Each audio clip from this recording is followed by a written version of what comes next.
We already have a list of 44 possible decisions we can take that are scary, that are big in our world, and that we are now really looking at and hope to show you over the next couple of years that we are willing to take decisions that are not easy and maybe also a little bit hard on the business, but very, very good for the planet. Welcome to Sustainability in the Air, the world's first podcast dedicated to sustainable aviation. I'm your host, Shashank Nigam, the CEO of Exemplifying. Every Thursday, I have important conversations with top aviation executives, technology entrepreneurs, and policymakers helping aviation take climate action. Conversations that help separate the signal from the noise. Whether you are a frequent flyer or an airline executive, if you care about sustainability or simply love traveling, welcome aboard.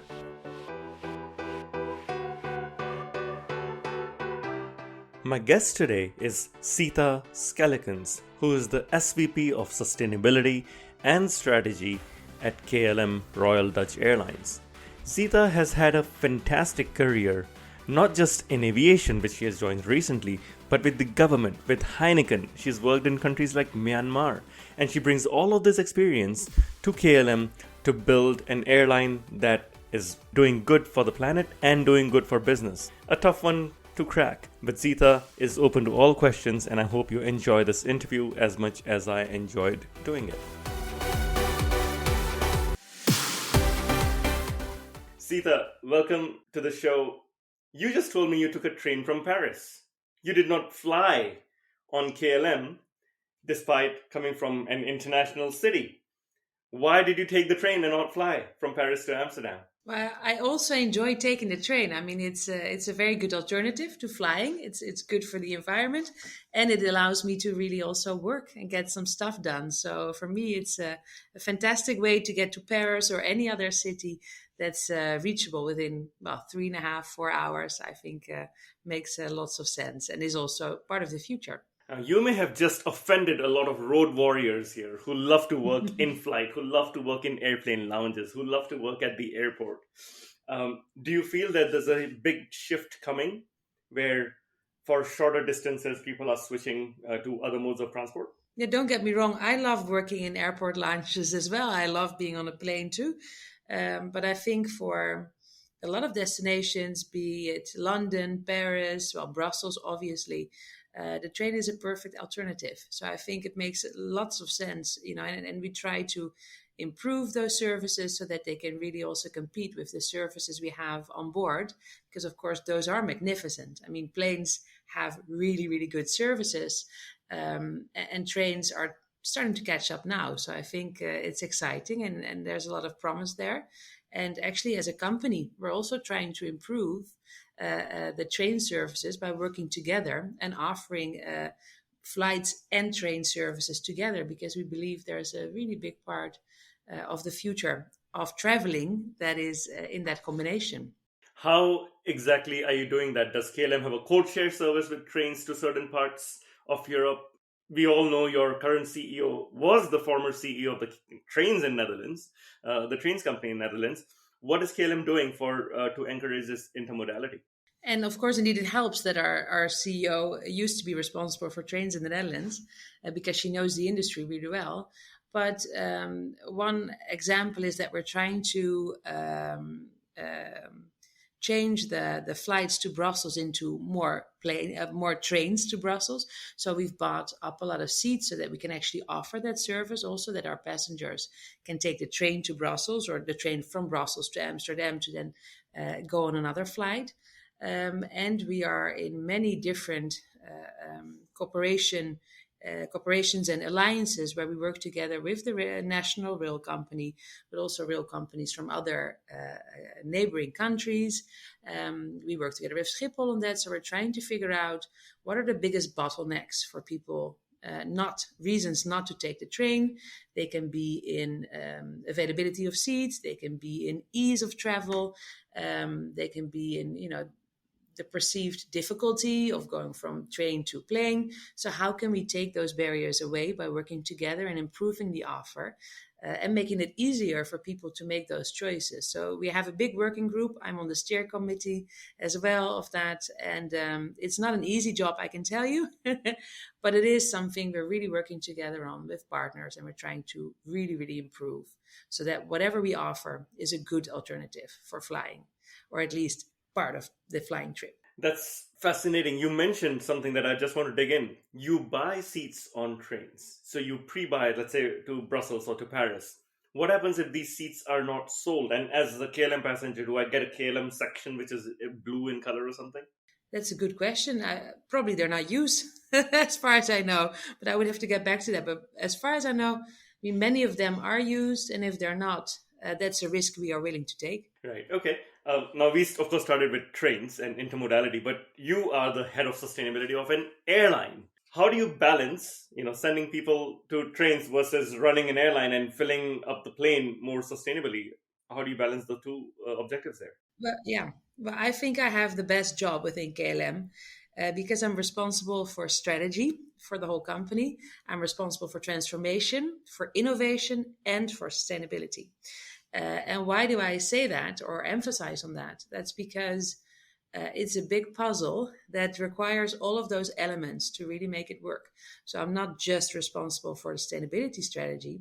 I'm responsible for transforming the company into a more successful, more sustainable company towards the future. And that means we have to transform. We have to look at our business model.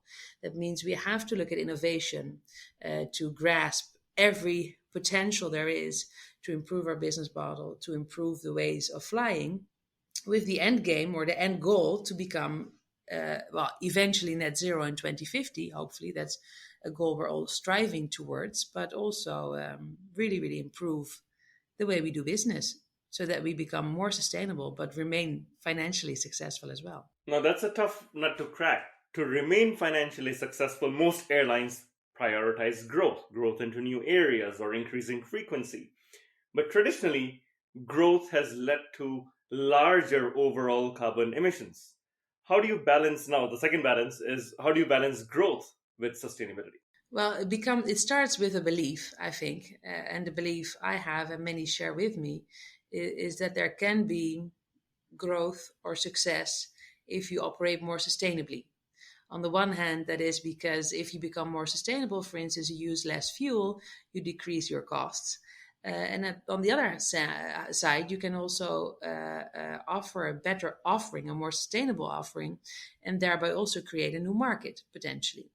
So I think there's lots of opportunities to do things better, to increase our creativity in ways of doing business, introduce solutions. So it requires having an open mind, thinking out of the box. And once you start implementing that way of thinking, there's lots of low-hanging fruit, lots of difficult business decisions. But at the end of the day, I think there is a lot of potential in it. It's a bit of an old paradigm that the only way to grow is to grow unsustainably. I don't think that's true. I think that's changing. I believe businesses can do good. And I'm here to prove that in the next couple of years that we can really do both, that it doesn't have to be a trade-off necessarily. I think there's a lot of potential to do really both and prove to the world that we can. It's not going to be easy. It's going to take a lot of time, but I don't believe it's impossible. I'm glad to hear the optimism. What are some of the big key pillars for KLM to get to net zero by 2050 in your sustainability strategy? Yeah, so we look at that timeline from two different angles. One is a sort of intermediate timeline, so that's 2030. And up until 2030, we've set the goal in line with SBTI, say we want to have a relative target of 30% less CO2 emissions and 12% absolute less CO2 footprint. And that means that we have to take a lot of small steps, a lot of actions to get to that ambitious target. That's by fleet renewal, that is by operational efficiencies and operational improvements, and by purchasing sustainable aviation fuel.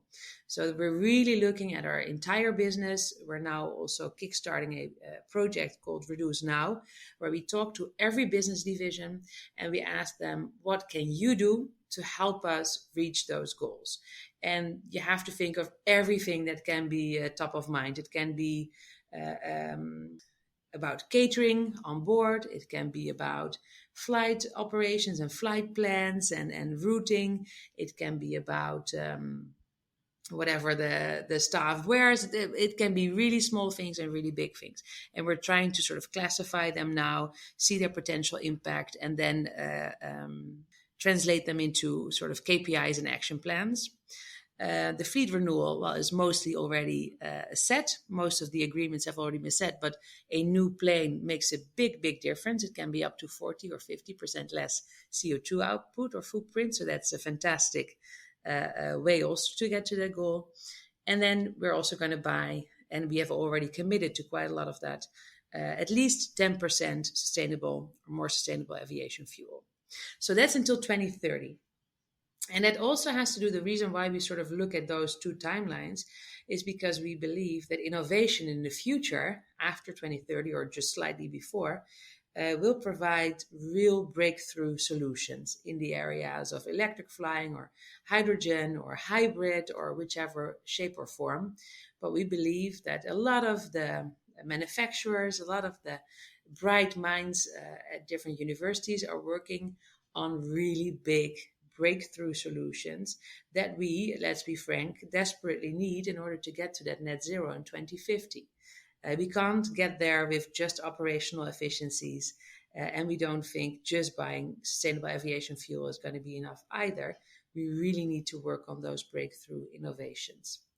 And that's our agenda until, well, we're already working on that agenda, but we realize that most of those solutions will come to market end of this decade, beginning of the next decade, and beyond. Okay, let's focus on sustainable aviation fuel then, because it's short term, 2030. I was with your team just last week in Amsterdam, and I heard a very interesting figure that 0.8% was the big figure, where in 2022, 0.8% of all fuel was SAF. All fuel flown by KLM was SAF. It might sound like a paltry number, but we know this is huge because other airlines like United carried 0.1% on their complete flights. And of course, we are scaling up. How significant is this? Of course, you sit in the Netherlands where there is decent SAF availability, as opposed to other parts of the world like Australia where there is none. There is zero SAF. How do you work the supply and demand and the price of SAF and incorporate that into your 2030 goals?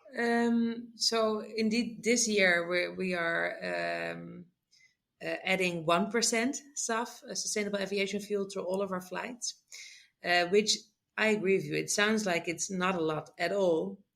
And yet it's also a big step of making that, I'd say, making it into a mainstream decision or making it into a standard, really, is what we've done.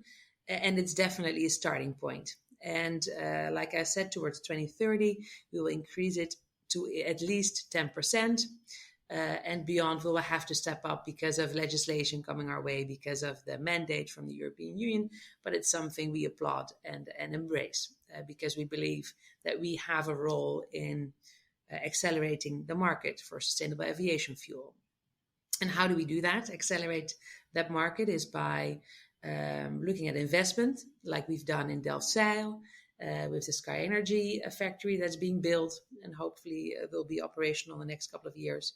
We have big deals with parties like Neste or DG Fuels, and we look to support other type of parties that are working on sustainable aviation fuel through letters of intent or letters of support, so that we help them get access to the investments they need. Quite often, these parties, startups or bigger players, need to be able to show that there's going to be some type of demand going forward in order for them to get the investments to be able to build their factories and become operational. Those are, I would say, that the most important ways in which we help support the market. We realize that at this point in time, it's quite unaffordable, it's expensive. That has to do with the fact that there is not as much supply as we would like there to be. And we hope that by accelerating market demand, by working together with other players, with other, well, even competitors and other parties in the value chain, we can further push the market forward, increase the supply, and hopefully, once there's more supply, the price will also come down a little bit. So that will allow us to buy even more sustainable aviation fuel. That does make sense. Let's look at the ramp up, right? You need to ramp up significantly. It's 1% this year in 2023. You want this to be 10 times this amount by 2030. That's a huge growth. And it's not, the fact is not lost that SAF currently is anywhere from 3 times to 8 times the price of jet fuel, depending on where you're fueling it. Who pays for this, Zita? Does the passenger pay? Does KLM pay? Do you get subsidies from government? How does this work? All of the above. So there is a subsidy scheme in the Netherlands, at least until 2025, in which it is incentivized. You see in the United States that there's huge incentives, but mostly in the subsidies for building factories. That has brought the price down quite significantly. The reality is that all of us will have to pay a price to bring SAF into our planes and to ramp up the amount of SAF that's there.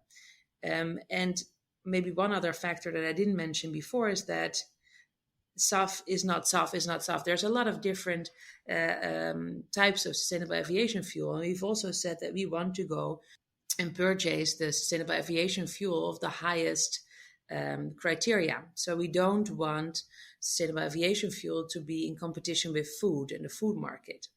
We want to source the most sustainable friendly, the most the highest criteria, which could potentially be food waste in the future, which now is mostly used cooking oils and animal fats.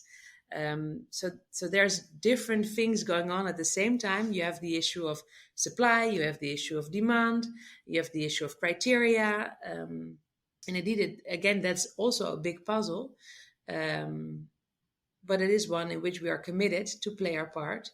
And we hope to work together with governments, with our clients, with our customers, with companies that fly our planes, or at least their staff uses our planes, with consumers themselves.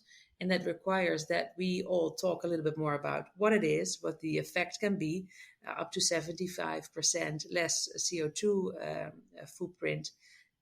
Well, depending on the type of SAF, but the best SAF can provide that improvement. So that's an important story to tell, but we have a tendency of sometimes making it a little bit complicated. And we have a role to play there so that we take along all of those parties, all of those players, all of those stakeholders, so that together we can make this a reality. It's interesting that you mentioned communicating about these efforts and that the airlines tend to make this a bit complicated. I think KLM sometimes gets rubbed on its knuckles for making it too simplistic, not too complicated.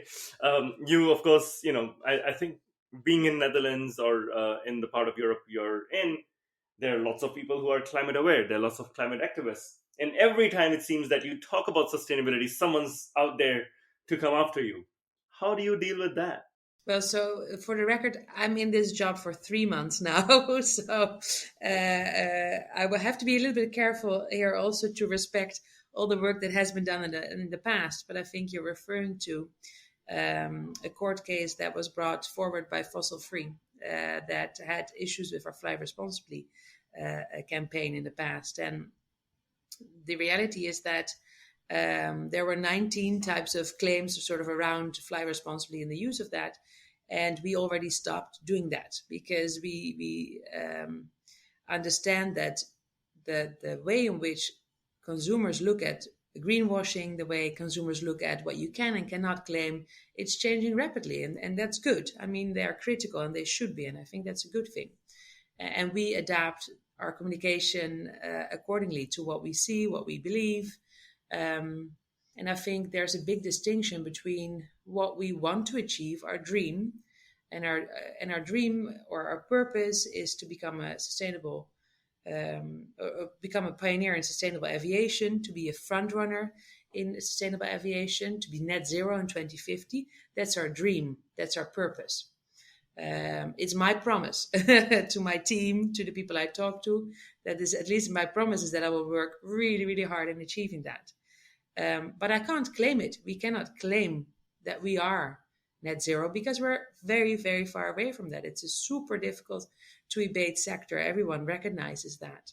So what we have to do is find the right balance between being outspoken about our ambition, being honest about the difficulties and the dilemmas that are on the road ahead on that journey, but also being engaging in a way so that consumers and customers and passengers, well, it's all of the same, in a way that they want to help us achieve that journey.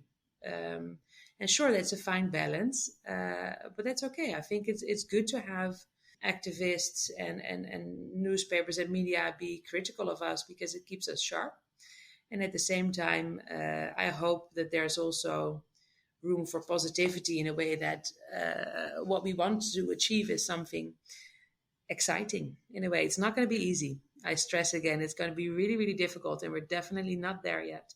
But it is something that motivates me and my team every day to try and achieve. Building on this, you mentioned you're new in this role at KLM, and this campaign was obviously done before this. But having researched well for this interview, I know you spent 8 years at Heineken, and part of it was dealing with corporate affairs. And I remember Heineken's Drink Responsibly campaign quite well, which did not attract this kind of a reaction from the world. In fact, it was quite well loved. Drink responsibly, so let's fly responsibly. It makes complete sense. Why is aviation being singled out? What do you have from your time at Heineken that you think you might be able to apply here? Well, sorry to disagree with you a little bit here. It was enjoy responsibly, and it was more of a sticker, so to say. So it was an industry effort, and it was an outing we were forced to use on all of our commercial outings. But it was not something we necessarily always, well, it depended on the issue and it depended on the format. You would see them on stations for soccer, for instance. But it's a fair question. I think one of the things that happened during my time at Heineken is that we introduced Heineken 0.0. And I think that was a nice solution to have, to be able to at least propose an alternative. And we just spoke about trains. They are an alternative, but they're not as similar an alternative because they can only be short distance, not far distance. And with Heineken 0.0, there was an alternative for a regular beer, so to say. But I mean, coming back to the Enjoy Responsibly wasn't a key campaign necessarily. So I'm not sure if I fully follow the comparison. And it's a different industry as a whole, of course. It brings about different challenges for society, as us flying does. But I think what the two have in common, and this is also why I wanted to work for a B2C company with such a strong brand, is that using the brand in order to bring forward a message and use the brand to also pilot and pivot sustainability solutions, bringing those two together, so to say, is something that excites me. I think consumers appreciate it. When you're a B2C company, that means people will always be extra critical of you because they know of you. And if they love your brand, that also means they're critical of your brand. And I like all of that. I like the dynamics that it brings about, but also the opportunities to really work together with consumers in order to bring such a sustainability ambition to life and engage them on that mission. So we spoke a lot about strategy. We spoke about, activism and how do you put messages out. But one of the things we haven't spoken about is some of the efforts that are being done today by KLM around sustainability. And actually, I want to bring up the Sustainable Flight Challenge, which is being organized by SkyTeam. I believe you recently participated in a flight or multiple flights for the Sustainable Flight Challenge. It's in the second year running. How did that go for you? What were some of the initiatives you ran through in that? And I think you were on board the flight as well yourself. I was, yeah. I joined the flight to LA. Well, I was incredibly impressed. So maybe first a little bit of background. In the past, there was a sort of a internal movement called the bold moves movement. So there was a group of KLM people who thought of different bold moves and different sort of activities the company could undertake to become much more sustainable. And one of the ideas was this Sustainable Flight Challenge. So it was sort of created within the company, but also quickly realized that only KLM doing such a thing would not have the effect that it would have if it was a Sky Team initiative, because then so many more airlines would chip in with ideas, with resources, and so forth. So it is absolutely something that a lot of people within KLM already love and embrace.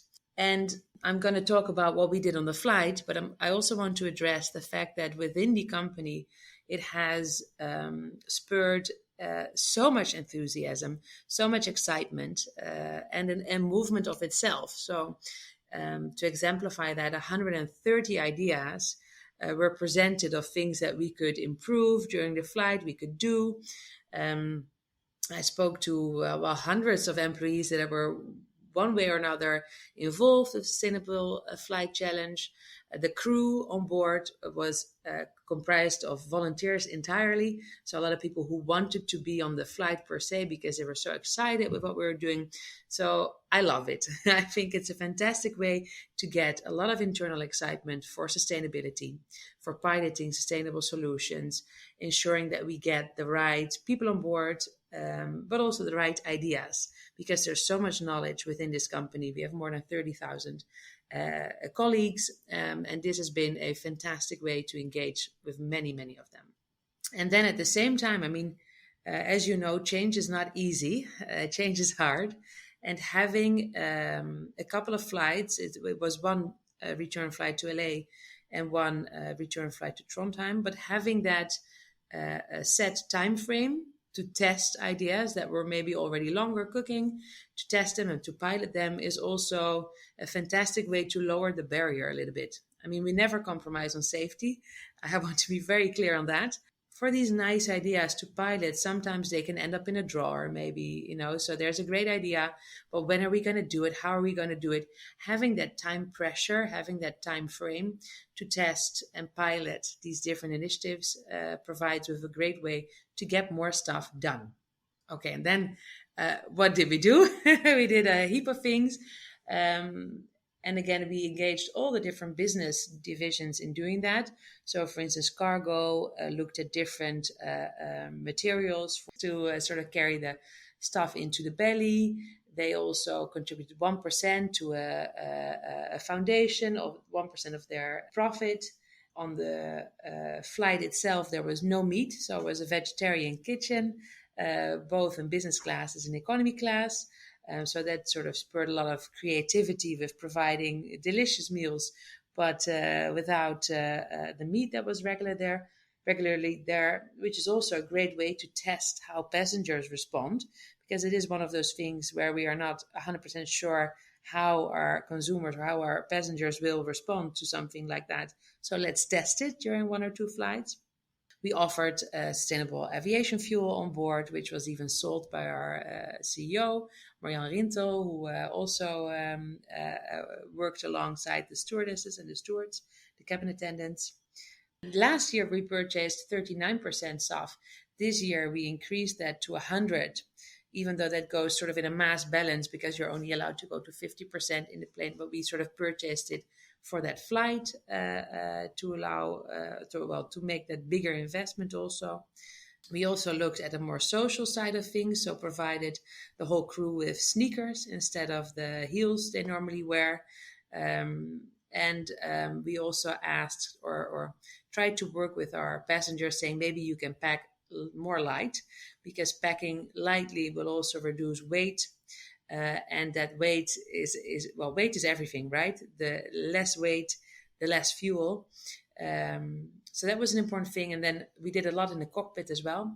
So we had a different traveling scheme than we would normally have. So we tried to sort of pilot how to save fuel, how to fly more efficient. And that made a big difference as well. We're still waiting for the final results, but those were a lot of the different activities where we tried to really ensure that we did a lot of small things to add up to a big result. Thank you for the detailed answer. I'm wondering how the reaction of the passengers was when they realized there was no meat on the flight.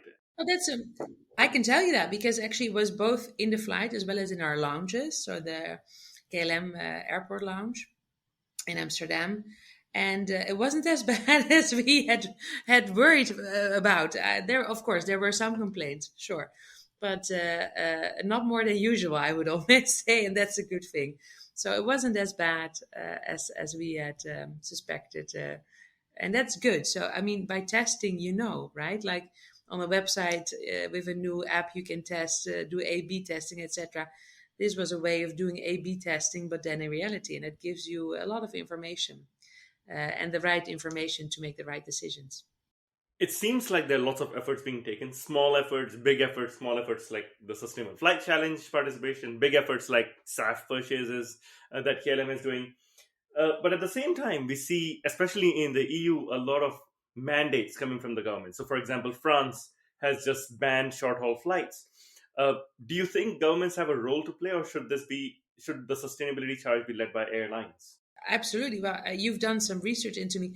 I also spent many years in politics and working for the Ministry of Economic Affairs, also as the political advisor to the Minister for Trade and Consumer Affairs. And the reason I did that, because I believe that governments and ministers and parliament politics can make a huge difference in setting the right framework to change the way in which we do business, or yeah, providing the right framework for change. So I do believe that governments can play a really big role. I think when you look at what's needed and what's in front of us in terms of the challenge, it's huge. So it means that on the one hand, if governments set a standard like a mandate, like the EU mandate for SAF, it will help spur the market demand. So I mean that will help set up the market further. But governments can also support the innovation framework, the innovation ecosystem that's also really, really needed. I mean, we have one of the best universities in the Netherlands, TU Delft. They're rated, their aerospace engineering is rated even better than MIT. So that means that they're really, really good at what they do. And we need to also emphasize on that and support that. And the government is doing that, by the way. The Dutch government is doing that. I'm sure the French government is doing that in its own right. And many other governments are doing that too. So I think it's about being strict in some instances and also providing the right tools for the ecosystem to really take off at the same time. So I believe there's a big role. And we also want to work together with the government in accelerating that transformation towards sustainable aviation. We've spoken a lot about things being done today, government's roles. You mentioned TU Delft. Let's talk about that. I remember they had in the past developed a blended wing concept plane. They're working on hydrogen concepts. Let's talk long term now. 2030 to 2050. What are some of the big technologies KLM is betting on to make aviation sustainable? We're betting on all the innovations that are out there because we will be needing all of them. And it's too soon to say which one will really succeed. Will it be electric flying? Will it be hydrogen? Will it be hydrogen? Will it be a hybrid form? Probably all of the above. And we believe that we have a role in the value chain of those innovations to support different parties that are trying to find the breakthrough solutions. So, for instance, we've just announced a partnership with Aero Delft, which is a fantastic startup with 50 students at the time, or at a year's time, working on building hydrogen planes. And these students sort of follow each other up, and they're quite far already. And it's exciting to see what they can do and how they, with fresh eyes and out of the box thinking, think of other solutions than we might think of. With electric flying, I mean, there's a lot of potential there too. We know that there's going to be probably maybe well, at least 20 seaters, 30 seaters before the end of this decade. We have announced that we want to have a zero emission flight, so to say, in 2026. Probably the first flight will be electric. We're working together with an e-flight school that has pipistrels, so very small electric aircrafts. We're using them also in our own pilot schooling. So we're trying to sort of support and work with all of these different parties because it's too soon to say yes or no to a certain technology.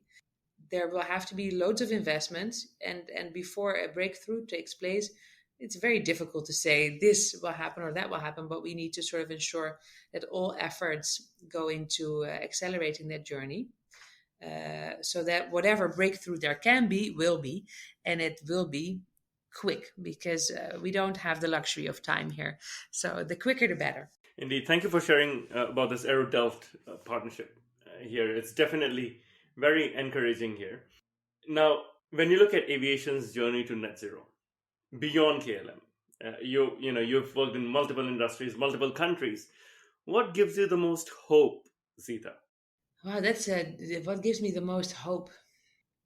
Well, I'm a hopeful person by nature, so and I always say I'm a sort of realistic optimist, but I'm not sure how realistic I am, because I want to be more optimistic than just realistic. Because if I'm only realistic, I could be maybe a little bit pessimistic, so to say, because there are so many question marks.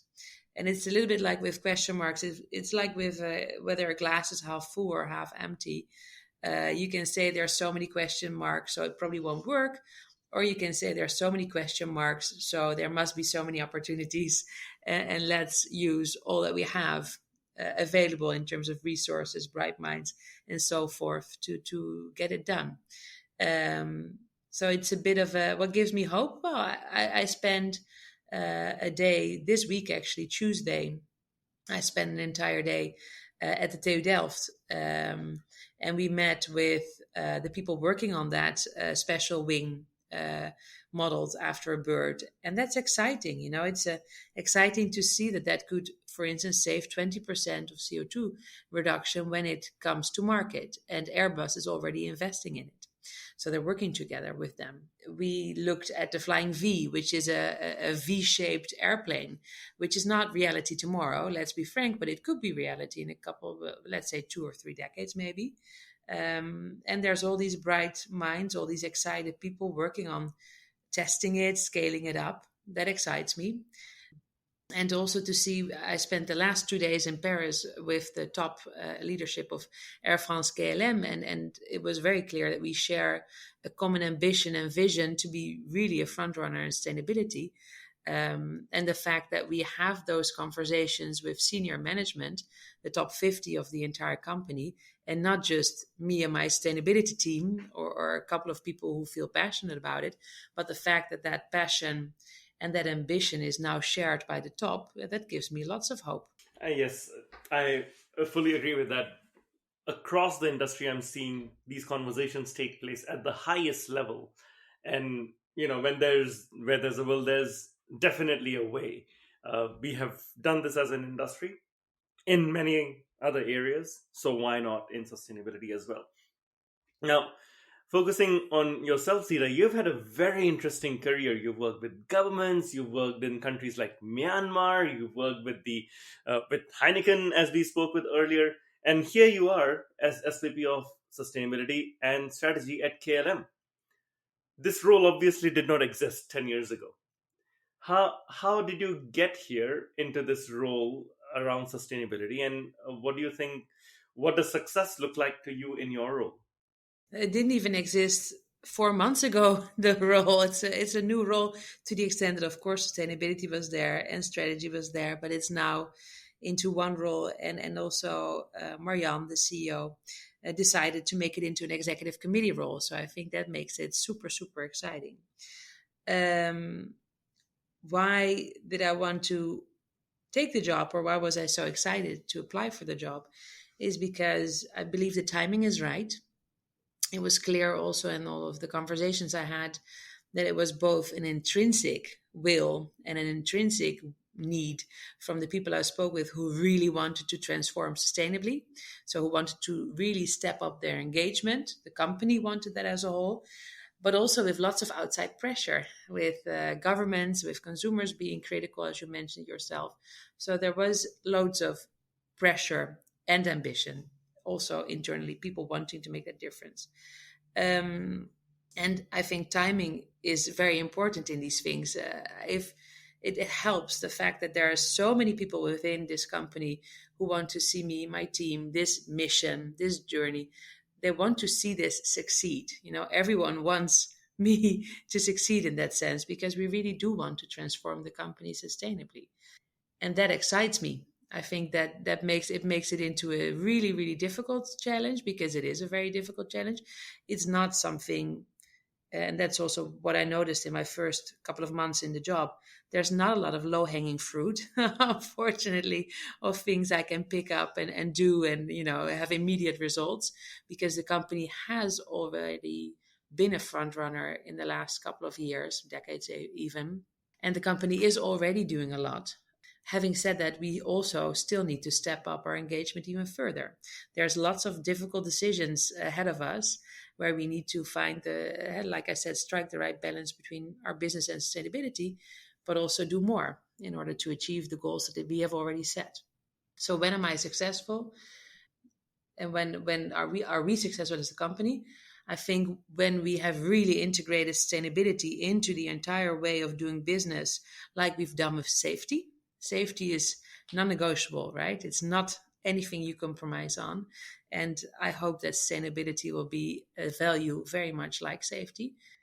The fact, also when all the different business divisions will feel responsible for the delivery upon that mission. So every business division needs to have their own KPIs, needs to have their own action plan, and needs to deliver on that. And we really move forward on those big files, on those big topics, on SAF, making that 10%, minimum of 10% at least a reality, accelerating that market, ensuring that the fleet renewal really also translates into a big, big difference in CO2 reduction, and finding lots and lots of operational improvements in order to bring that figure down further.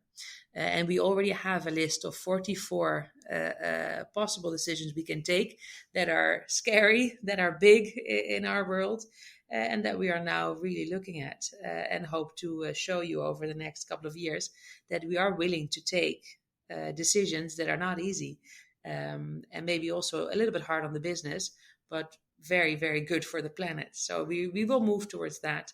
And lastly, I want to work together even more with those bright minds of the TU Delft, with the passionate people of the government, with our competitors, with the value chain, in order to bring the ecosystem in line with the big mission that we have towards zero emission. We will need to work together with the industry as a whole. We will need to be super ambitious, and we will need to find solutions in which we really challenge each other, but moreover work together to bring that forward. Because there's things we can control ourselves directly. We will work on that. That's our own agenda. There's very few things we cannot control at all. Think of the weather. But there are a lot of things we can change if we work together. So that's another thing where I would like to be more specific and work together and be transparent about that too, so that people can watch us move in that journey and help us, criticize us, help us, think with us. That's all very, very welcome, because again, we need everyone on this journey. Wow. I was going to wrap up, but now I'm intrigued again. 44 decisions that can potentially be bad for business, but good for the planet. Can you give me an example of one or two of what these might look like? I can give you an example of one thing we've done in the very recent past.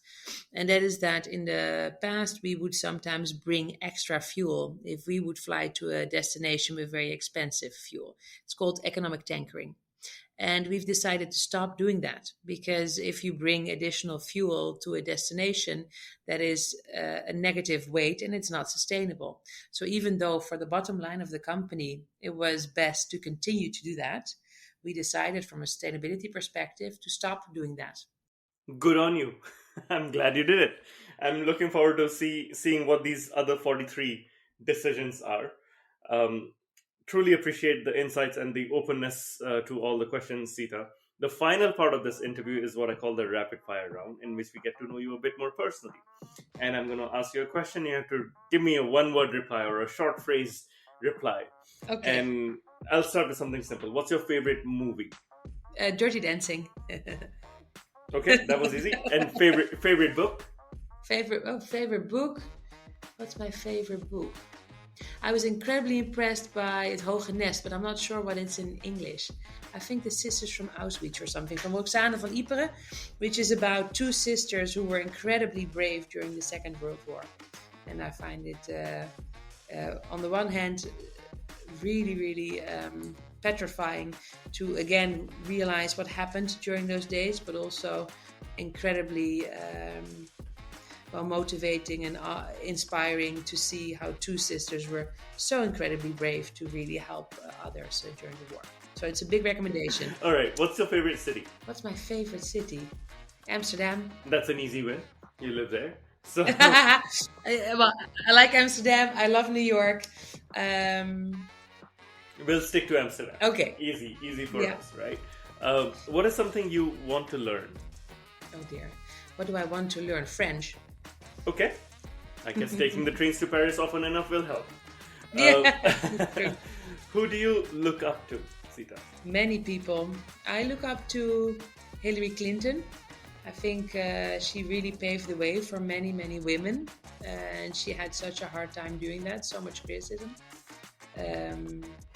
So I think, I have a lot of female role models who have literally paved the way, because I think so many of them are so brave and have to do the work under tough circumstances and more criticism. So I think once you remain standing in that environment, I think that's something to be saluted and applauded.